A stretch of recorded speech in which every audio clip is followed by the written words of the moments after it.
any tech support you can suggest. We'll get this part kicked off, and then Dow's gonna go through his part before they go, so I can get on the phone with them here in a minute. Okay. All right, we are recording. Good morning. Welcome to another Friday morning safety meeting. Today is the 31st of October, which means it's Halloween. So make sure everybody's super careful driving home, driving slow through neighborhoods all day today. Just being extra careful. We had a rough week this week and the week before. Some of it was spillover from last week. We're 1 day without a first aid injury, 10 days without a recordable injury, 3 days without an at-fault vehicle incident. So we really need to step up that awareness to what's going on and really be extra careful going down the home stretch. Yeah, eliminate your distractions and focus on the task at hand. I'm going to stop sharing. So I'll get started on our part here, but is Noah on? Is he able to share when he gets to his part, or we need help? Yes, we should be good. Okay. Okay. I'm just gonna get started and get into you guys here in just a minute. I got a couple things to go through first. All right, let me see if I can make my screen visible to you. You know what I'm doing today? Building my trailer. Yeah. Okay, how's that? You guys get that screen now? We got it. Okay, code of conduct item for this week is to respect the property of others. Always remember that property it's always personal, and try to practice good character and treat property of others as if it was your own. So tomorrow's our first birthday as an employee-owned company. It's hard to believe it's been a whole year. Went really fast. It was a good, productive year. And I want to thank everyone for being a great team and done a lot of great things this year. And I think it's exceeded our expectations for the amount of work that we've performed this year. So good job, everybody. Got a couple pictures from a year ago when we applied the first decal on the truck, and then our group, a little larger picture of our group gathering at the reveal celebration. So good job, everybody. 1 whole year is under our belt. It's also the end of our fiscal year for the company. So there's going to be a lot of things happening with audits and stuff. So in recognition of everyone's hard work this year, we're going to make an increase to several of the supplemental rates. So we have out of town per diem, and that'll be increased from $50 to $60 a day. You can see here on the table. Out of town is going to go from $3 added to your your base rate to $4. If you receive a call and respond to an emergency situation after hours, we're increasing that from $50 to $100 per event.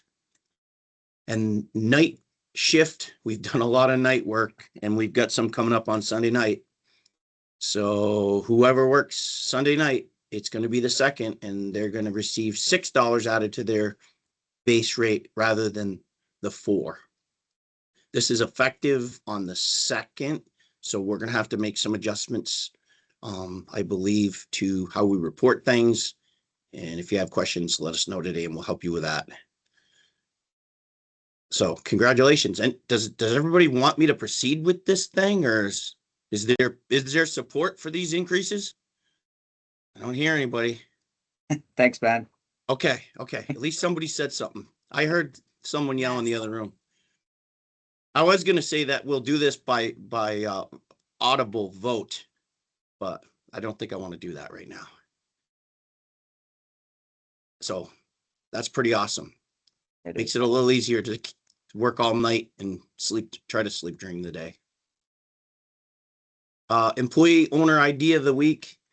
I think it was originally originated in a lot of passion from Angela, but Angela and Noah have the idea of the week, which is to turn in your backup for all your purchases and deliveries. And they wrote this small blurb, and then I'm gonna let them do their presentation, which also has this information in it. But as employee owners, it's necessary and important that we take care to ensure that all of our money is accurately and appropriately accounted for. It's our responsibility and the responsibility of the accounting team to make sure that this happens, and they don't do it on their own. Backup from the field is crucial to our pursuit of accuracy and helps set our company up for success down the line. And accurate cost coding helps ECI win bids, increase employee stock value, and maintain profitability on all jobs, big and small. I think this is really cool because this was put together by the admin team. So I didn't write this piece. It was written by Angela and Noah with the assistance of the other team members up there. So I'm going to try to stop sharing. And then we're going to do the presentation. And I also did, in case you didn't recognize down here, Noah and Angela, I did put the slides in a format so people could relook at them if they want to. So I'm going to stop sharing. And Noah, are you able to share your presentation? There you go. Are you able to see it? I'm Okay, going to let you guys take it away. cool. Thanks, Ben. For anybody that doesn't know me, I'm Angela, part of the accounting team. This is Noah, my Hello. coworker B today. We have a presentation, which is gonna basically highlight the specific aspect of backup, and Noah's gonna run through that for everybody. Yeah. And thanks for your time. Yeah. So like Angela said, we work up here in accounts payable specifically. So to start, I have just some terminology, kind of some vocabulary. So accounts payable, which is what we do, is the process of paying a vendor in a timely and accurate manner. Our office processes between 300 to 400 invoices a week, and we write checks to at least 100 different vendors every week. An invoice is a document sent to our office from a vendor directly, usually through the mail, that requires a payment to be made. An invoice may include a job number or delivery address, but often they are sent to the admin office with little to no context, which is why backup is really important. And so backup refers to any document that supports the information presented on an invoice. So these can be packing slips from deliveries, receipts printed at the time of sale, or purchase orders sent to our team from a project manager. So just kind of keep these vocabulary words in mind as we go through. So why backup is important. Like Ben just said, this is kind of the blurb from the email here, but as employee owners, it's just important that we keep track, of our money and accurately record it and account for it. And so that's why backup from the field is so important. It helps us keep track of where our money is going, how much things cost every season, and all kinds of other important pieces of information that contribute to ECI's success. So these next two slides kind of go through a basic timeline of what it looks like for us to process an invoice up at our office. This first timeline is kind of like our ideal, what it should look like. And that is, first, backup is created and delivered to the admin team. So what that looks like is if someone goes to, a hardware store or a lumber retailer and purchases something, that backup is immediately taken and, makes its way to our office. Then we would receive an invoice from the vendor. Then we can match it up with the backup. We enter that into the foundation software. Project managers approve it. And then the invoice is paid, and the vendor is paid and everything is taken care of. Now, this is, again, like I said, sort of the ideal situation. This is more commonly what it looks like. So backup is created, an invoice is delivered to the admin team, but no backup is delivered to the admin team. So we have to research the invoice. which means we look in Foundation Mobile and try to get a sense of what was maybe going on a job that day, or who was working, where that day. Then we also have to bother project managers, reach out to them and ask them, what were you guys doing on, such and such day with such and such material. Then we have to make our best guess for cost coding. Oftentimes, we don't know anything about what you guys are doing out in the field, or, what kind of concrete is what, or what have you. So we kind of try to make our best guess, and oftentimes that's wrong. And we have to have another back and forth with a project manager to make sure that we get it right. Ultimately, the invoice is eventually entered, corrected, recorrected, and finally approved. And oftentimes, our vendors can be paid late because of how many extra steps that are added into this process. And all of these extra steps waste everybody's time, money, and energy. 3 things that are very important to us as an employee-owned company. So yeah, this is kind of what we're trying to avoid. It's kind of everything happening on this slide here. So why it is important. This is going to be a pretty good example. So this is an invoice that we received from Carroll Concrete. And as you can see, it's kind of hard to see the circle here, but there was a minimum load charge of $250 on this invoice for some concrete that was poured. This was the piece of backup that we received. And you can see this note here from Katie. Shout out Katie if you're listening. Great job on this. But there was a note on here that said we shouldn't have a minimum load charge because we ordered 2 full trucks and had a balance. So because we had that note on this piece of backup, Angela was able to call Carroll Concrete and get that charge taken away, effectively saving all of us $250. And so that's why it's so important that we have some sort of information to back up literally what we receive from our vendors. But not all backup is the same. Here's another example. This is an invoice that we received from La Valley. And here is the piece of backup that we received from the field. As you can see, they look pretty much identical, insofar as there's no identifying information on either to let us know what job it was for, who purchased it, where the material even went. And so it's invoices like these that take a lot of time and a lot of energy from a lot of people to sort out and make sure we get, accounted for in the right place and the right way. So what should we do? Have a plan. At every job, there are plans for pretty much everything that goes on. This is just another small piece of something that we can have a plan for. And on a big job, it could look like something like this. As someone goes out to purchase something, they bring that packing slip, receipt, or other backup and place it in a designated location at the job site. For example, a blue folder in the job trailer marked, backup. Then a foreman at the end of his day could take the last, half hour or an hour and just cost code everything that came in that day so that it's all, tracked, looked at the day that the purchases are made, the day that the activity happens, so that we don't have to, make guesses after the fact.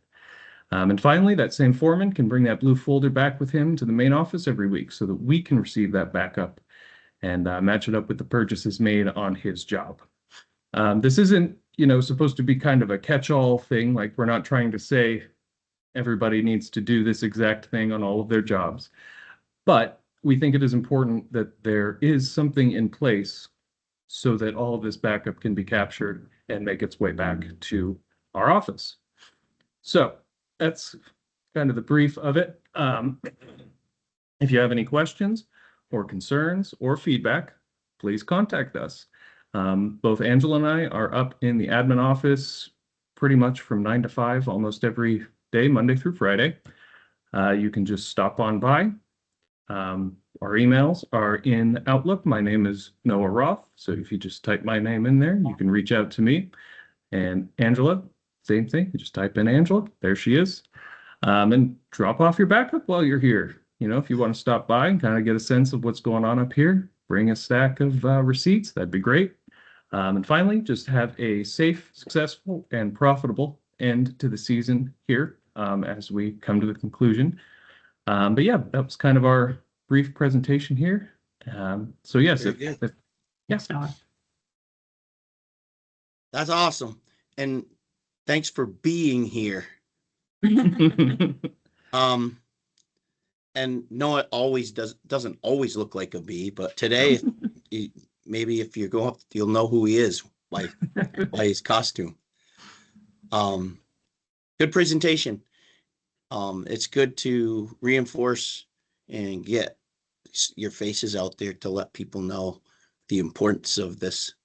This is Angela's, has been Angela's life, and I'm thankful that we now have Noah to assist in this. Yeah. Very good. Thank you very much for your presentation. Any other comments for these fellow employee owners? Good job. So I'll roll quickly through the other stuff.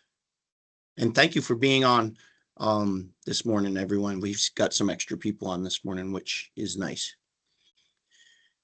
2026 enrollment for benefits is going to be happening here in the next week or so. I'll forego reading this whole piece, but I encourage you to read this part of the email.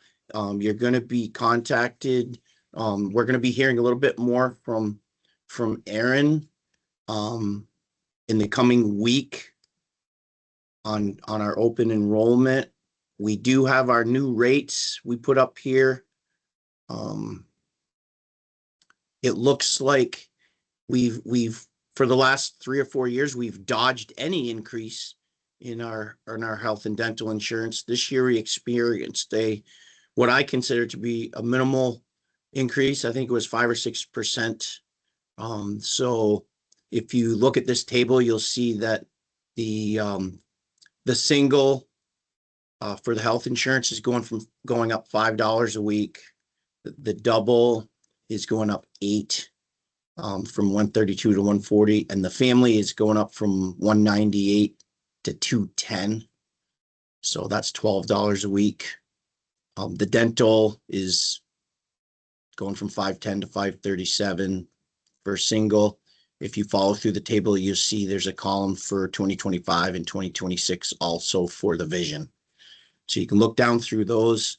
The top table shows some increases in the weekly deductions, and there are no changes to the deductibles or the copays. It looks like we've also have some changes to the HSA contribution on the maximums, and it looks like we've updated also the catch-up contributions that you can put in tax-free into your HSA, and that's the bottom table. So I've also included the actual document. If you click this link right here on your email, it will bring up the actual official document that you're also going to be receiving in the mail and possibly also by email. So that's the document. You click that link. Part of this is going to be happening in maybe later this week or a little bit further out. We've got the ESOP connection that's going to be happening. And the ESOP connection is going to be the portal that we use to view our employee ownership stats and possibly documentation. I'm not quite sure what all is going to be in there, but I know it will be a portal similar to that which we have with the census to look at our balance, our current balance of stock and the current value that was determined as of 12/31 of 2024. We also have the beneficiary forms that are going to be coming out, and those beneficiary forms, actually most of us have done these ESOP beneficiary forms. I see a stack of them in the office. If you haven't done it, today's was hopefully the deadline that we had to get this done. Did I miss something? Let me go back up here a minute. The employee okay. Yeah, the open enrollment, if you read through this, you'll see a reference to Employee Navigator. And Employee Navigator is another portal similar to the Ease portal that we used last year. And you'll be getting information on that, on how to do that, to do our enrollment. And of course, the admin team will be available for any of us that struggle and want to go up there. They will help walk us through it. Is that correct, Veronica and Aaron? That is 100% correct. Anybody who wants assistance can pop in here to the admin office and we will walk them through. Okay. All right, I pushed through that one a little bit because we only got 10 minutes left. And Cody has, Cody, you on? Do you want me to just share this email and walk down through with you? Sure, that works fine. That works fine. So, So I Cody's realized gonna- just in the going to present the third- one for today. Thanks, Cody. No Go problem. ahead. Well, I realized I got a typo in the very first sentence. So it's in February of 2025, Yes, VTrans I didn't catch that. VTrans awarded the contract for the Chester GMCR project. The project had bid 2 previous times in the past 3 years. The first time ECI was second, and the second time we declined to bid due to the schedule constraints. Third time's a charm, I guess. So the project consisted of rehabbing an existing single span steel through girder, replacing 2 bearings, track work, and replacing the existing bridge abutments. And you can kind of see some of the flood damage that occurred at this project site. It got hammered a few times in the July storms, and you keep going down. You can see how the stone abutments and the bearings were quite bad. And it's actually there's some steel rot there you can see, and the bearings are all rocked.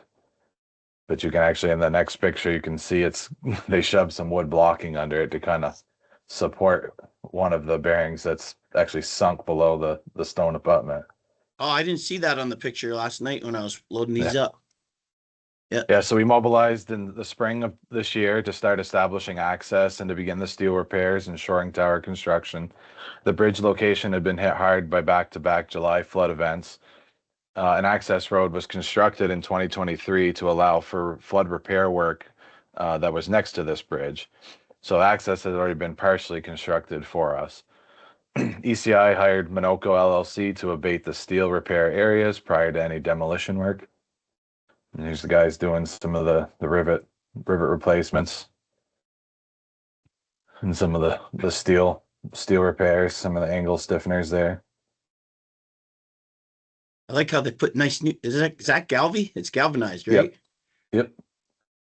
And of course, the bridge access was fairly decent, but since the water was, fairly shallow and it's low to the ground, so a simple little barge, you can access underneath of it pretty easily compared to some of the bridges we've worked on before. So once the steel repairs were completed, ECI began installing the shoring towers for the shutdown work. The shoring system was designed in-house by ECI staff. The pile installation was a bit of a challenge. Several piles required several different attempts to get driven down to an adequate depth. In one corner, the pile actually was far enough away from the design location that we had to engineer a fix to show that the system would still work. And so that consisted of adding an additional stiffener, some wood cribbing, and a second jack underneath of the frame to help support resist against rotation. So they're trying to vibe in that pile there in that location. They actually end up in the next picture doing a little modification to the bottom of the pile to get it to finally go. And then you can see the final result. This was the location that was slightly out of alignment, so we added some of that wood cribbing underneath of it just to kind of help resist that rotation, and it was certainly more than fine.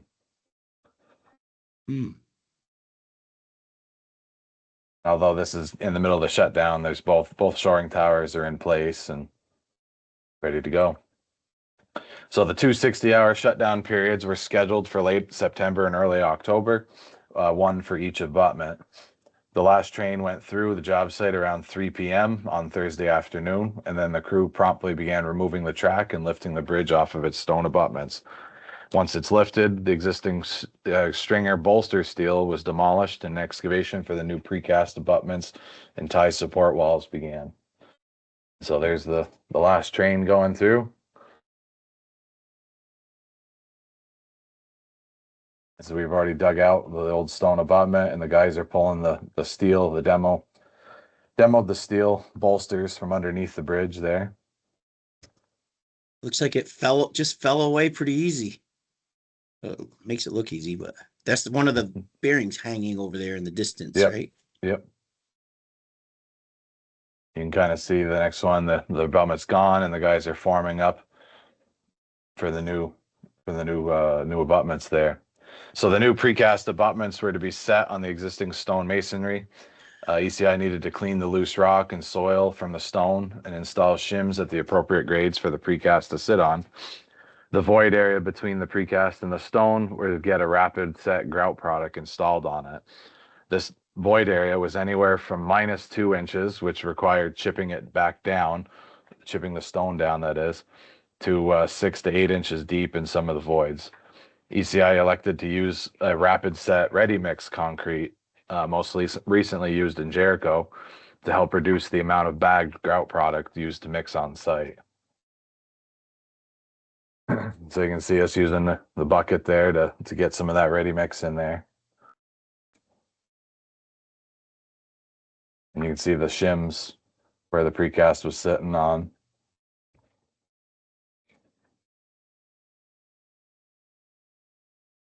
And there's the precast that we talked about last week. Yep. So this is the last step right there before we set precast. So after the rapid set ready mix had set, ECI was able to start erecting the precast abutments, which, as Ben just mentioned, we fabricated all those in-house up here at Engineers Drive. So each abutment was 3 pieces plus a tie support structure, so 4 pieces per abutment.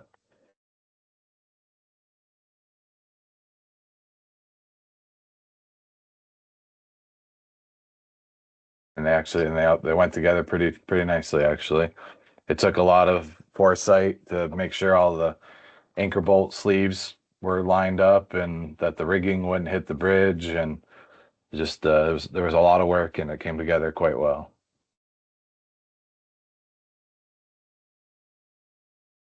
And that's the tie support structure is the last piece to go in behind it. So it was an all hands on deck effort to mix and place the rapid set grout after the precast was set. This was to fill the void space under the precast. The grout was set in as little as 20 minutes, so constant monitoring had to be conducted in order to ensure that there were no air pockets present during the placement. And the first picture is kind of the little powwow we had before we started the chaos and mixing and lots of buckets going. And this was just to show Ronnie that all the anchor bolt sleeves lined up where they needed to go. And so we had to obviously form around the edges and stuff to prevent the grout from pouring out.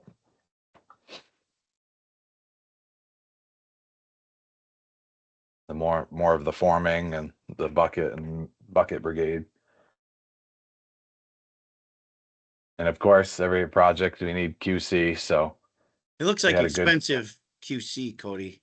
It's probably unaffordable for the project in the long run to have those two making grout cubes, but they did a good job. So they can come back next week. So after the grout had sufficiently cured, ECI began backfilling and installing the new steel and the new bearings for abutment 2. Each abutment had a cast-in-place ballast retaining wall that would be completed post-shutdown.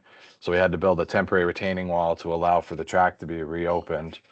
And then we could finish the wall after the shutdown was finished during the week. So once the backfill was completed, we set the bridge back down and the track was reinstalled. So they got their lifts all marked out on the back of the precast. And there's going to be on the right-hand side, there's a little cast-in-place wall that gets put in there to help with the skew of the track. And so we just put a temporary block wall there just to keep the track supported. They're putting the ballast fabric down and getting ready to put the ballast in.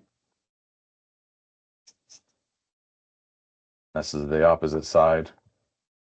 All complete.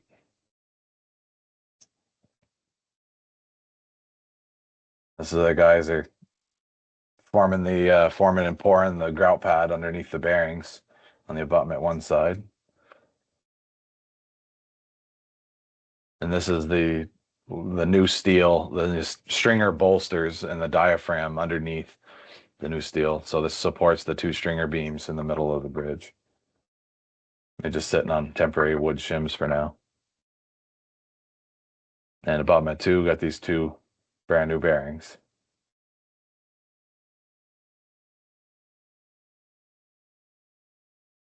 And obviously it's always impressive to watch the track guys do their thing.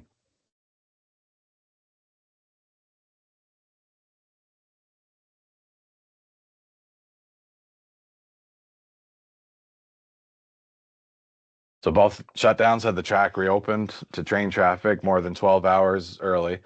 And in the weeks following the last shutdown, the crews poured the ballast retaining walls, removed the shoring towers, and installed stone fill armoring and restored the site. Just another example of a great 100% self-performed project by ECI. Some beautiful stonework there. Reusing some of the old stone abutments. And I thought this one was kind of fitting. No, not a single concrete worker on the concrete pour. So Ronnie, the next time you're looking for help, I see 5 or 6 volunteers right here. Well, Ronnie likes the ones working, but he doesn't want to be able to afford the supervision part.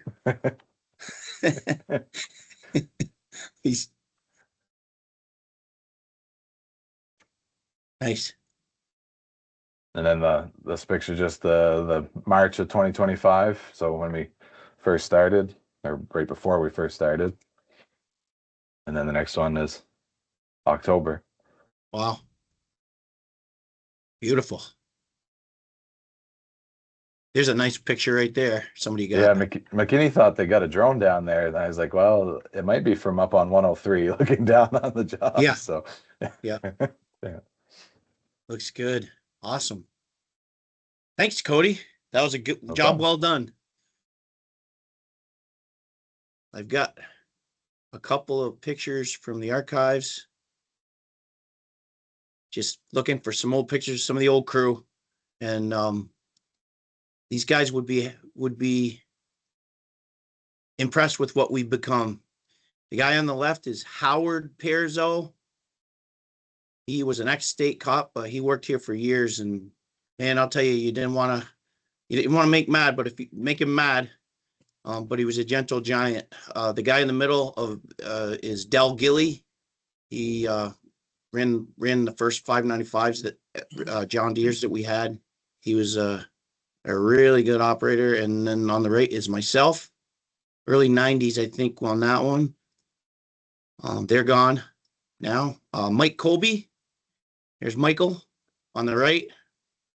He was the lead superintendent for a lot of stuff for a lot of years. He worked here, I think, from 1966 or 7, and stayed here for 47 years. And of course, Alan. I like that picture just because he was smiling at me. So thought that might be fitting for our birthday to have who we called the old man, have the old man giving us a smile. And now I'll turn it over to his grandson and Matt. Awesome. Thank you, Cody. Thank you, Ben. Have a great day. Have a safe day. Let's be super aware of what's going on around us and close out the week on a good note. Have a safe day, everyone. Yep, if you're watching a group setting, kick over your attendance, please. Thank you. Watch out for the trick or treaters, especially Noah, although he's got some high vis on, so with that costume, so hopefully we'll be able to see you and avoid you.